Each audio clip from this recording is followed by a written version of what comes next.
Bye. అబ్బా మా ఊరు వచ్చేసాను. నా ఇంకో బ్యాగ్ ఇది. అయ్యి బాబాయ్ ఆర్టీసీ బస్సులో మర్చిపోయినా. ఆ బ్యాగ్ లో బంగారం ఉంది, పాస్పోర్ట్ ఉంది. అరే ఆపండ్రా, వెళ్ళిపోయింది బస్సు. ఏం చేయాలి ఇప్పుడు? సర్లే కౌశిక్ని పిలుద్దాం.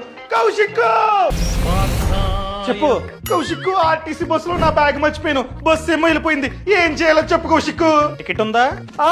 ఉంది, ఇదిగో. ఇది మేబీ టీఎస్ఆర్టీసీ కావచ్చు, ఏపీఎస్ఆర్టీసీ కావచ్చు. ప్రతి టికెట్ మీద డ్రైవర్ ఐడి లేదా కండక్టర్ ఐడి ఉంటుంది. కొన్నిసార్లు అయితే రెండు ఉంటాయి. ఫర్ ఎగ్జాంపుల్ దీని మీద చూసుకున్నట్లయితే కండక్టర్ ఐడి ఉంది, CONDNO అని ఉంది కదా, 411311. ఇది ఆ కండక్టర్ యొక్క ఎంప్లాయ్మెంట్ ఐడి. దీన్ని రాసి పెట్టుకో. రాసుకున్న తర్వాత టీఎస్ఆర్టీసీ అయితే ఈ నంబర్, ఏపీఎస్ఆర్టీసీ అయితే ఈ నంబర్. ఈ నంబర్స్ కి కాల్ చేయి. కాల్ చేయగానే ఇలా బ్యాగ్ మర్చిపోయా అని చెప్పగానే ఫస్ట్ వాళ్ళు అడిగేది టికెట్ ఉందా. సో టికెట్ ఉంది అని చెప్పగానే కండక్టర్ ఐడి చెప్పమంటారు. ఈ ఐడిని నువ్వు చెప్పగానే వాళ్ళు సిస్టమ్